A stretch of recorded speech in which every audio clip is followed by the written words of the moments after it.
ये थोड़ा सा जो न्यू रिजीम और थोड़ा पुरानी रिजीम, वो थोड़ा हमारे दर्शकों को समझाएगा।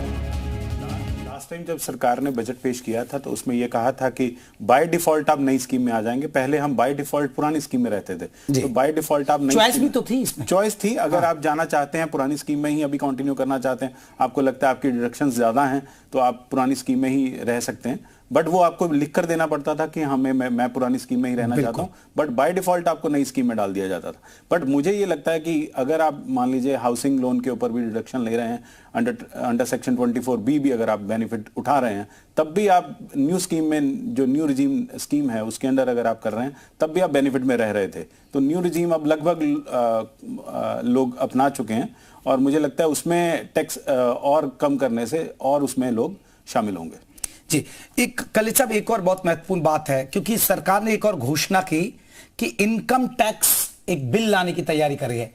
ये कुछ समझ में आ रहा है कि क्या हो सकता है, क्योंकि अब सबकी नजरें उसी पर होंगी, क्योंकि एक हफ्ते बाद की बात कही कि इनकम टैक्स हम बिल ला रहे हैं, तो वो बिल क्या कोई फायदेमंद होगा, या कहीं ऐसा तो नहीं कि आपको यहां छूट दे दी, कहीं पिछले दरवाजे से कहीं आपने कुछ और आपने जेब में आपने हाथ डाल दिया, कहीं ऐसा तो नहीं मंशा पर उनकी शक नहीं कर सकते हम। उनकी सबसे पहली लाइन यही थी कि ट्रस्ट फर्स्ट, हमें पहले लोगों पर भरोसा जताना है। लोगों को अगर हम भरोसा करेंगे, लिटिगेशन, इसलिए उन्होंने कहा है कि लिटिगेशन को अब हम कम कर देंगे, लिटिगेशन ऑलमोस्ट 50% पे ले आएंगे। अगर लिटिगेशन पर्सन डरता क्यों है, फाइलिंग ही नहीं कर रहे हैं लोग। अगर वो फाइलिंग तभी करेंगे जब उनको डर खत्म हो जाएगा, अगर उनमें ट्रस्ट बिल्टअप हो जाएगा। तो ट्रस्ट बिल्टअप करने की बात हो रही है। तो नया जो अगर कानून अगर सरकार लेकर आती है, तो उसमें ये उम्मीद की जा रही है कि उसमें ट्रस्ट बिल्टअप की बात ज्यादा होगी, और उसमें और अगर जिस चीजों में लोग फंसे रहते हैं, लिटिगेशन में फंसे रहते हैं, उसमें से और बाहर निकल पाएंगे।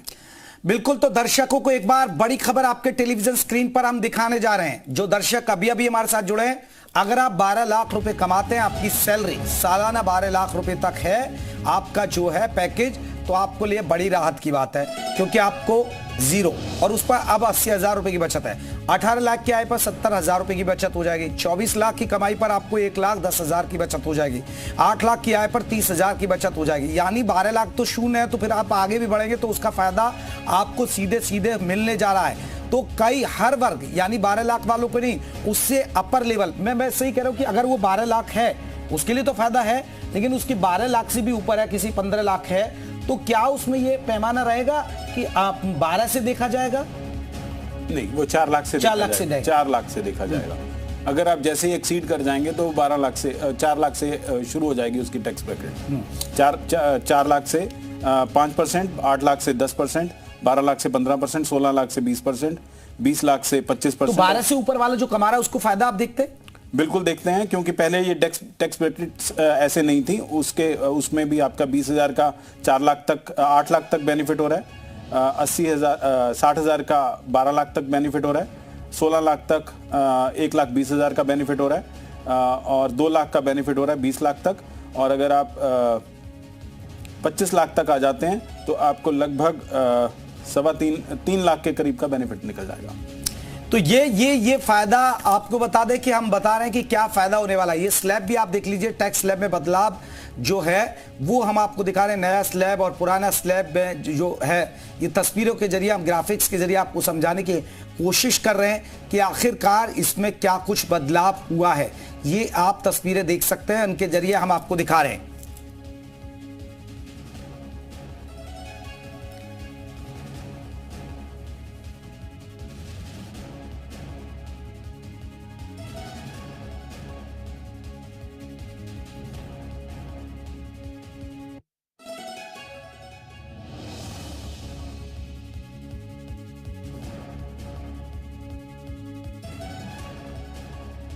तो आपको बता दें कि ये टैक्स पर हम बात कर रहे हैं। टैक्स बहुत जरूरी है मध्यम वर्ग के लिए, नौकरी पेशा के वालों के लिए, खासकर दिल्ली एनसीआर की बात करें तो यहां लाखों की तादाद में, करोड़ों लोग ऐसे हैं जो नौकरी से जुड़े हुए हैं। उनके लिए बचत भी हम आपको बता रहे, 12 लाख की आय पर 80,000 की बचत हो जाएगी।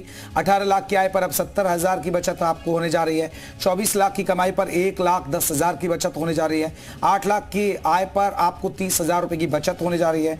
10 लाख की आय पर 50,000 की, उसमें 1 रुपया अगर हम डालते हैं तो 3 रुपया 18 पैसे का हमारे को इकोनॉमी में मतलब एक्रीशन होता है, फायदा मिलता है, तो जीडीपी बढ़ती है, तो जीडीपी बढ़ती है अक्रॉस द बोर्ड। एक तो ये हो गया। दूसरी बात किराया है, वो पहले 2,40,000 पे टीसीएस करता था, अब 6 लाख कर दिया है। ये फायदा हो गया।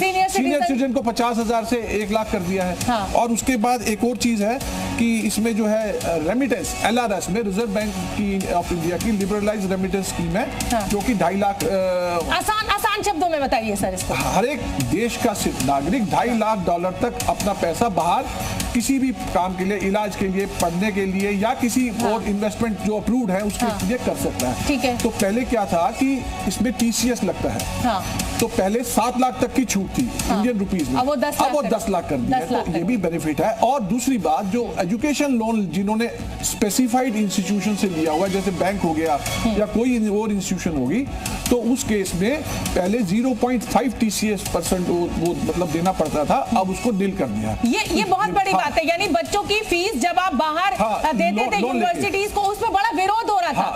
5% जो अच्छा लोन पर जो था उसको उन्होंने 0 कर दिया। पहले 0.5% था। मान लो मैं 10 लाख रुपया भेज रहा हूँ तो मुझे TCS 0.5% देना था, अब वो खत्म कर दिया। अब मैं इसको आसान शब्दों में ये भी कहूँ कि अब ओल्ड टैक्स रिजीम से लोग निकलेंगे और न्यू टैक्स रिजीम में जाएंगे, क्योंकि ये ज्यादा फायदेमंद है। मोहित जी अब आप आ जाइए, मट्टू साहब आप बैठिए। मोहित जी, अब इस पूरे बजट में ये जो टैक्स सिस्टम में जो हमें राहत दिखाई दे रही है, सीनियर सिटीजन का फायदा दिख रहा है, टूरिज्म इंडस्ट्री का फायदा दिख रहा है, हम उसको आसान शब्दों में 5 पॉइंटर टैक्स पेयर के लिए आप कैसे फायदेमंद देखते हैं? टैक्स पेयर के लिए फायदा है, और लगभग 7.5 लाख से पहले 7 लाख से कम वाले जो पहले टैक्स नहीं देते उनको छोड़ के बाकी सबको फायदा इसमें हो रहा है, क्योंकि उनको वैसे भी टैक्स नहीं लग रहा था। पर 2 चीजें इसमें मैं समझाना चाहता हूँ। जो पहले प्रत्युष ये देखिए टैक्स रिजीम जल्दी से आ गया है। रिबेट और स्लैब में चेंज करने में फर्क क्या है, राइट?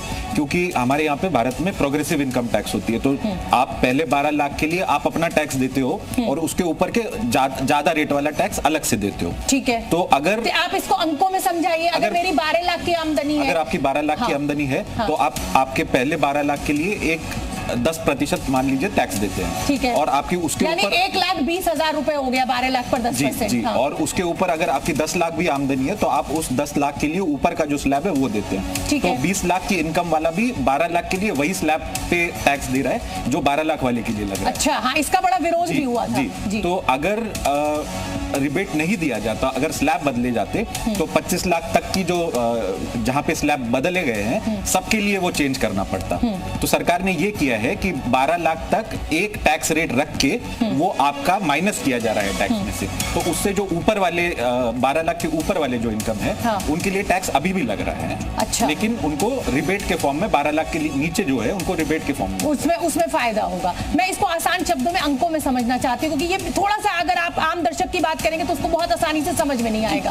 अंकों के टर्म्स में अगर मैं समझाऊं इसमें, तो 0 से 12 लाख तक ये तो हमें समझ में आ रहा है। सपोज कीजिए कि 12 से 15 लाख की आमदनी है, जिसमें 16 से 20 लाख का आय है, 20% का इसमें फायदा है। अब 16 लाख की इनकम वाला कोई व्यक्ति है, हाँ, ठीक है। 16 लाख की इनकम वाले व्यक्ति के लिए आज स्थिति ये है कि वो 4 से 8 लाख तक के लिए 5% ही देगा, 8 से 12 10% ही देगा, और ऊपर के लिए 15% देगा। ठीक है। जो 12 लाख तक है उसको कोई रेट नहीं लग रहा है, 5% तो उसका कागज पे लग रहा है, लेकिन जब उसको भरना है तब माइनस हो रहा है। अच्छा। लेकिन जब 16 लाख वाला भरने जाएगा तो उसको पहले 12 लाख के लिए भी उतना 5% और 10% देना ही है। तो ये फर्क है दोनों में, बस मैं ठीक है। आइए मुकेश जी, अब आप आ जाइए।